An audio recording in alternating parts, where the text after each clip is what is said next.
thank you for inviting me to address your conference today. I'm sorry that I'm unable to deliver this address in person. Unfortunately, the other demands on my time have made that impossible. I last spoke to you in September 2015. Since that time, the Royal Commission has held a further 25 public hearings. That brings the total number of public hearings to 57. Our public hearing program concluded in March this year with a discussion of the nature, cause and impact of child sexual abuse. Our public hearing program was extensive. We examined more than 1.2 million documents. We heard evidence from more than 1,200 witnesses. The Commission has sat for more than 440 days. Hearings have been held in every state and territory and in a number of regional centres and towns. In addition to the hearings in which we sought to understand the conduct of individuals and institutions, the Commission has conducted public hearings with a policy focus. These include Case Study 24, Out-of-Home Care, and Case Studies 38 and 46 into criminal justice issues. Towards the end of last year and through the first few months of this year, we held a series of review hearings. A number of institutions, including some faith-based institutions who had previously been examined in a public hearing, were invited back to discuss their responses to our findings. The Commission also held a hearing into the current policies and procedures of Commonwealth, state and territory governments in relation to child protection and child safety standards, including responding to allegations of child sexual abuse. Public hearings have a significant role in driving institutional and regulatory change. Many institutions who have not themselves been the subject of a public hearing have already responded to the problems revealed in similar institutions and have implemented changes or reviews to improve the safety of children in their care. As of this week, 33 case study reports have been published. The remaining case study reports will be published in the coming months. The Commissioners have continued to hold private sessions with survivors. For those of you who may not be aware, a private session provides an opportunity for a survivor or a survivor's family member to tell their story of abuse to a Commissioner in a protected and supportive environment.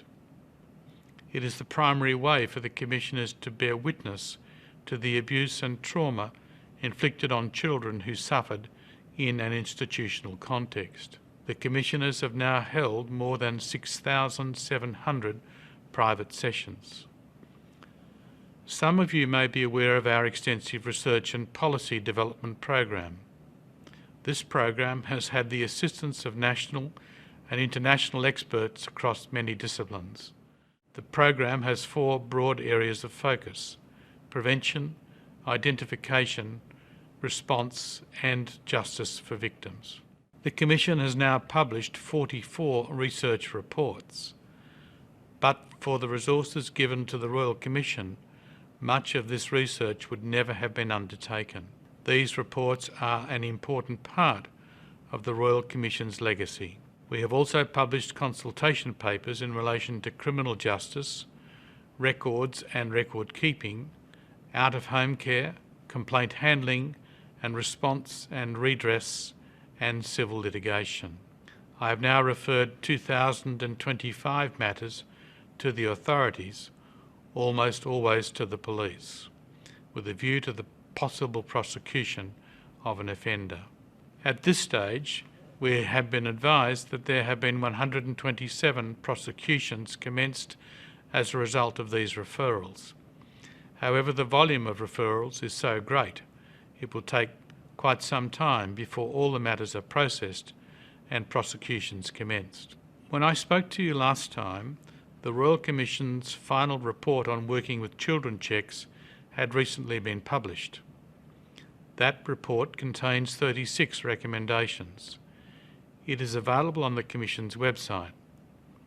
The report in relation to redress and civil litigation was released in September 2015 That report contains 99 recommendations. In the redress report, the Commission has said that in order for any redress process to deliver justice, it is essential that there be equal access and equal treatment for survivors, regardless of the location, operator, type of institution or continued existence or assets of the institution in which they were abused. For this reason, the Commission has recommended that the Australian Government should establish a single national redress scheme. We said appropriate redress should include 3 elements. Firstly, a direct personal response by the institution, including an apology, an opportunity for the survivor to meet with a senior representative of the institution, and an assurance as to the steps the institution has taken or will take to protect against further abuse. Secondly, access to therapeutic counselling and psychological care as needed throughout a survivor's life. This is a fundamental and most important component of any effective response to those who have been abused.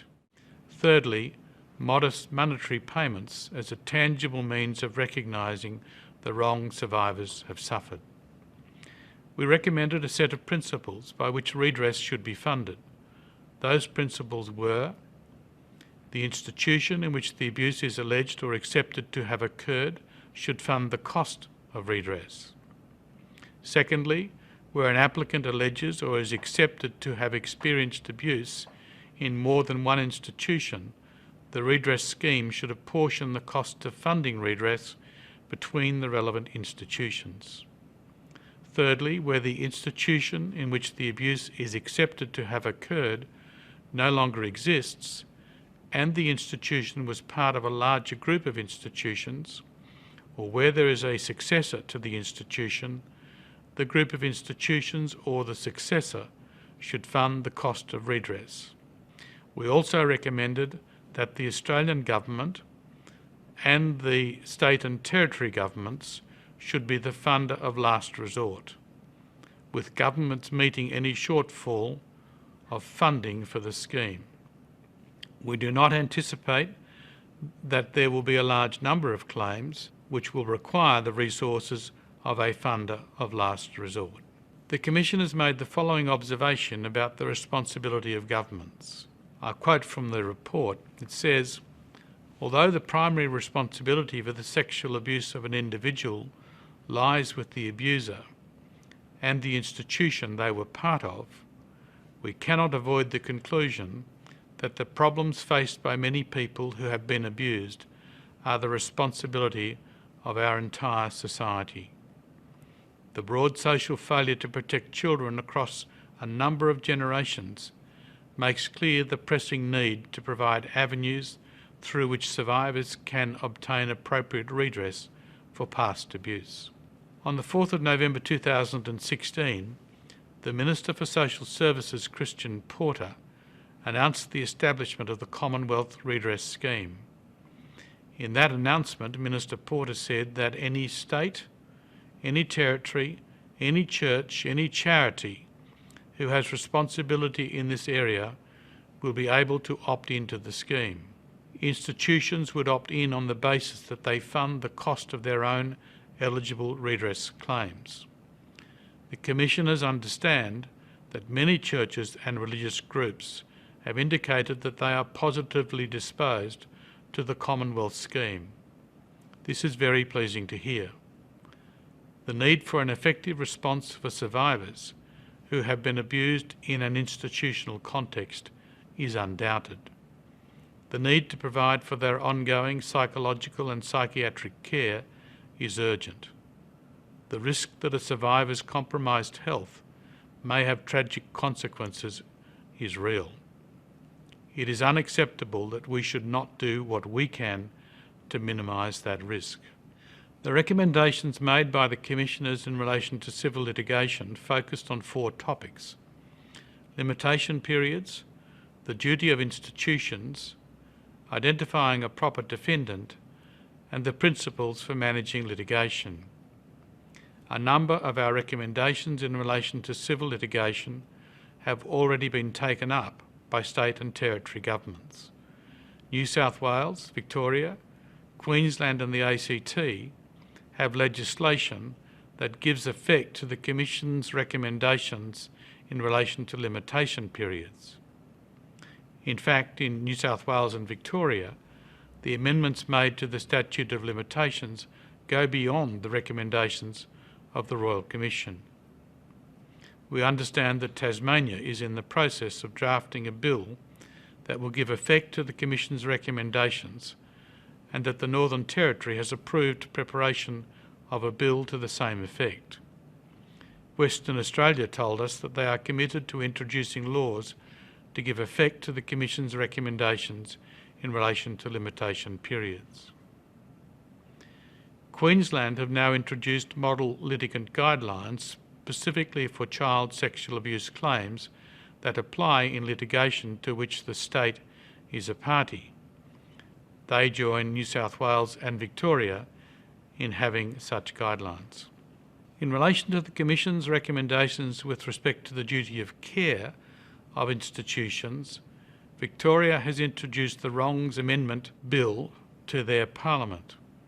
The bill provides that in a proceeding on a claim against a relevant organisation for damages in respect of the abuse of a child under its care by a person associated with that institution, the organisation is presumed to have breached its duty of care unless it can prove that it took reasonable precautions to prevent the abuse. It will be for the institution to demonstrate that they took reasonable steps to prevent the abuse of the child. As I mentioned earlier, we have now heard from more than 6,700 survivors in private session. To date, we have been able to analyse the information given to us by 6,302 of those survivors. 32% of survivors who have attended a private session reported abuse in a government institution. 10% of survivors reported abuse in a secular institution. 59% reported abuse in a religious institution. 37% of survivors who have attended a private session reported abuse in a Catholic Church institution. 9% reported abuse in an Anglican institution, 4% in a Salvation Army institution, 3% in other Protestant institutions, 2% in a Presbyterian and Reformed Churches institution, 1.3% in a Uniting Church institution, 1% in a Jehovah's Witness institution, 0.6% in a Baptist church, 0.5% in a Pentecostal churches institution, 0.4% in Churches of Christ institution, 0.4% in Seventh-day Adventist institution, and 0.3% in a Lutheran church institution. 70% of attendees who reported child sexual abuse in a religious institution were male. 30% were female. The average age that attendees report they were abused in a religious institution for the first time is 10.3 years. More than half, that is 51% of the survivors who have attended a private session who reported abuse in a religious institution report being abused by a person in religious ministry. 22% reported abuse by a teacher in a religious institution. The Royal Commission's Criminal Justice Project is of a significant scale. The issues which we must consider cover a broad reach. One issue discussed in a number of case studies is the circumstance where abuse, although known to a responsible person in an institution, was not reported to the authorities. The criminal law does not generally impose a positive duty requiring a person to report. However, although unusual, it is not unprecedented. We know that it is often very difficult for victims to disclose or report what is happening to them at the time. We also know that children are particularly vulnerable. They are likely to have less opportunities to report to police and are less able to take effective steps to protect themselves. We also know that perpetrators of child sexual abuse may have multiple victims and may offend against particular victims over lengthy periods of time. Failure to report abuse to the authorities may leave a child, or perhaps a number of children, exposed to abuse. Reporting offences may be particularly important in an institutional context.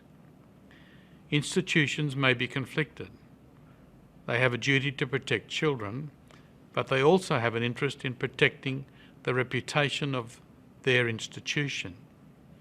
Imposing criminal liability for failure to report is likely to encourage reporting despite the damage this may inflict on the institution's reputation. Both New South Wales and Victoria have offences relating to failure to report.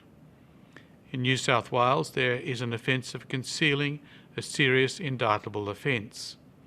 In Victoria, there is an offence of failure to disclose a child sexual abuse offence. The Royal Commission is considering whether it should recommend that other states and territories follow the lead of New South Wales and Victoria, and if so, what might be the appropriate terms of that offence. As I mentioned, the majority of the allegations we have received have emerged from faith-based institutions. This inevitably raises the question, why? Why is it that in institutions which proclaim faith in God and embrace the highest ethical and moral principles, so many children have been abused? Why do some people who proclaim their faith and have accepted a life of religious endeavour breach their obligations to children? Is there something in either the structure, culture or personal qualities of members of the churches and other religious bodies, whether lay or ordained, that gives them such a prominent place amongst offenders? One matter is clear. When children are placed in residential facilities, whether an orphanage or a boarding school, access is more readily available to those with evil intent. This is true of any residential facility, whether run by a religious organisation or not. For that reason, as we know, the overwhelming majority of children are abused in a family context. The problems within families were excluded from our inquiry, but remain a complex and tragic problem which our society has not yet adequately addressed. Faith-based institutions also provide access to children. That access is available in an environment in which a child's spiritual development occurs and is nurtured by adults. Children are brought up to respect and to accept the instruction of adults. It is how children learn, both about themselves and about society. The child will always be vulnerable to the abusing adult. Where the adult is perceived by the child to be a manifestation of spiritual good, in some cases seen as having been especially chosen by God, and able to instruct the child about the mysteries of life, death, belief in God, and good and evil, an extra level of vulnerability may be present. The Commissioners have heard many times from survivors who as children were told that if they tell anyone about the abuse, they will be punished by God and may go to hell. Both physical punishment of the child and alienation from God are threats of which we repeatedly hear. Sometimes the child was told that the abuse inflicted upon them is God's will. Remarkably, some have been told that it is the way God wants them to learn about sex. The calculated exploitation of a child's innocence is difficult to comprehend. The power afforded to the adult by the institution is corrupted and used to abuse the child. The special attention which an abusing priest, pastor, or religious person may have paid to the abused child is commonly welcomed by the child's parent.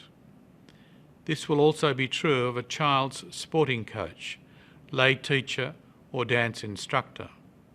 That attention may engender a sense in the developing child that they are special. When the nurturing of a child's spiritual development becomes entangled with affection and misplaced adoration of the abuser, both the risk to the child and the impact of the abuse when it occurs increases. The loss of a spiritual life for a survivor is common, although not universal. For many survivors, this loss compounds the burdens they must carry for the rest of their lives. A pubescent or post-pubescent child seeking to understand their own identity and place in the world, including their sexual identity, is vulnerable to the affections and special treatment of the adult, leading ultimately to disillusionment and, for many, lifelong destructive consequences. The Royal Commission has undertaken the task of identifying specific elements that institutions should adopt in order to be child safe. This has involved an extensive analysis of available research and other evidence gathered by the Commission. A preliminary list of elements considered to be fundamental to a child-safe institution was identified. These elements were then tested in a research study that obtained feedback from a panel of 40 Australians and international experts. The panel agreed that the elements identified were relevant, reliable, and achievable. The research, which is entitled Key Elements of a Child-Safe Organisation, is available on our website. The Royal Commission's final report, which will be delivered to Government in December this year, will include an entire volume on making institutions child-safe. However, by publishing the research and disseminating the child-safe elements early, institutions are able to work on strengthening their child-safe practices without having to wait for our final recommendations. Many institutions have already taken them up and are incorporating these principles into their own operations. The 10 elements we have identified are: firstly, child safety is embedded in institutional leadership, governance and culture. Secondly, children participate in decisions affecting them and are taken seriously. Thirdly, families and communities are informed and involved. Fourthly, equity is promoted and diversity respected. Fifth, people working with children are suitable and supported. Sixth, processes to respond to complaints of child sexual abuse are child-focused. Seventh, staff are equipped with the knowledge, skills and awareness to keep children safe through continual education and training. The eighth principle is that physical and online environments minimise the opportunity for abuse to occur. The ninth, implementation of child-safe standards is continually reviewed and improved. And finally, policies and procedures document how the institution is child-safe. These elements apply to all institutions. It is incumbent on the leaders of those institutions to adopt these principles and ensure that they are followed. All who have leadership responsibility must inform themselves about the principles and ensure that their institution puts them into practice. I'm often asked by people whether I believe that much will change as a result of the Royal Commission. Do I think it has been worthwhile? Will institutions change is another question. Although in the early days of the Royal Commission the question could not be answered, I am now able to confidently give a positive answer. As we have continued with our work, we can already see fundamental change occurring in the way institutions are managed, with the introduction of many practices designed to protect the safety of children. Although there may be some people in some institutions who resent the intrusion by the Royal Commission into their institution, the overwhelming response is positive. What we can be certain of is that any institution which does not acknowledge past wrongs and the need for change will lose the confidence of Australians. The community will simply not accept the legitimacy of any institution which does not give priority to the safety and well-being of the children for which it has responsibility. I have previously said that the Royal Commission's work has changed the conversation about child sexual abuse in this country. As the Commission moves towards the completion of its work in December this year, the task which is posed to all of you is to continue to ensure that the institution to which you belong takes part in that conversation. Institutions must make the changes necessary to ensure, as far as may be possible, that children are not abused in the future.